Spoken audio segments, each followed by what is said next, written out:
understanding and know exactly what our, quote unquote, our being the state responsibility, as well as what's the local responsibility.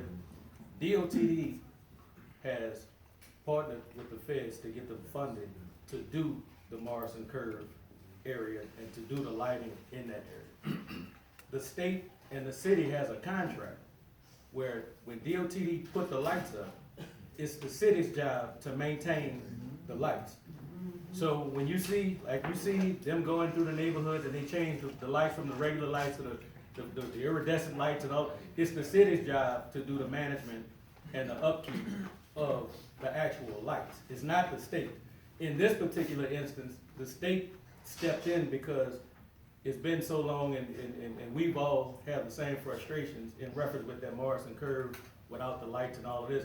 The state stepped in and decided that it would do what it needed to do to get those lights and things back up. So I just want to make sure everybody understands when you hear people say, oh, well, the state's not doing this or the state's not doing that, the state in this particular instance has gone above and beyond what its responsibilities are in reference with those lights on the interstate. So I just wanted to make sure that we all understand that, and if you ever hear, you can dispel the rumor that it's the state's job to do this, it's the state's job to do that. The state is responsible for putting those lights up. Once those lights are up, it's the city's job to maintain and take care of those lights. So I just wanted to make sure that we all understand that. Also, that temporary barrier that Chris spoke of,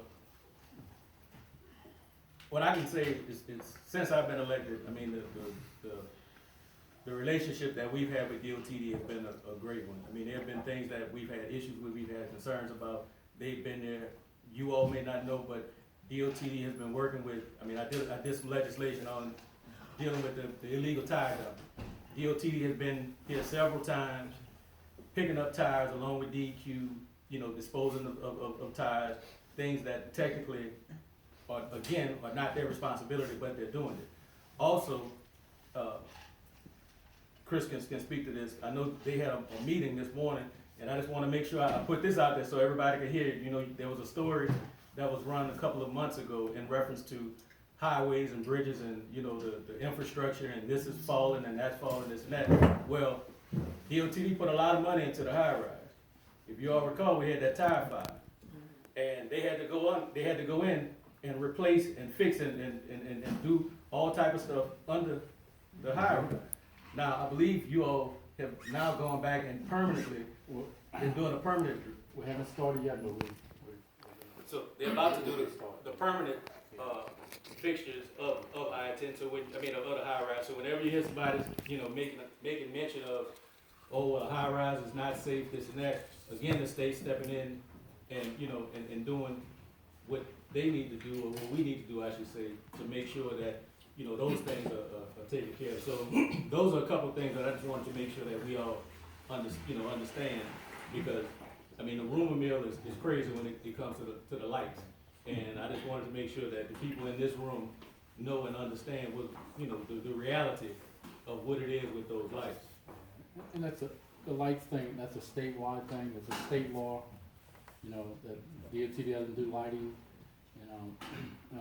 We'll take the only lighting that we do right now is the Crescent City connection, because there was a toll on that, and probably by this summer, those lights will be turned back over to the locals, because the money that we've been spending over the past 5 years for those lights, for lights, grass cutting, they put in the fund and did enhanced services, and lights and extra grass cutting was part of that to spend the remaining toll dollars that were there. So, that's why the only lights that and it's a constant controversy with lights, because it's on a state highway. People think it's a highway. It's a state law that, and only reason I could think that came about is because the cities and locals were tied into the utility companies, so so it just made sense for those relationships with the utility companies to stay, because they, we may meter our lights, where the city they may have agreement where per bulb and stuff they can do things, because they also regulate, the utility companies. Can I ask you a question, please? I've been a resident in New Orleans East since '73, and one of the things that we find that we have to deal with is the perception problem in New Orleans East. And I've asked several people if they can explain to me why we can't have like a barrier wall that runs along the interstate like they have in Metairie. Sound definitely number one. It helps with the aesthetic because we've got a perception problem that this is not a good place to do business, and I think that would go a long ways to try and eradicate that. Can you tell me what we would have to do to try and get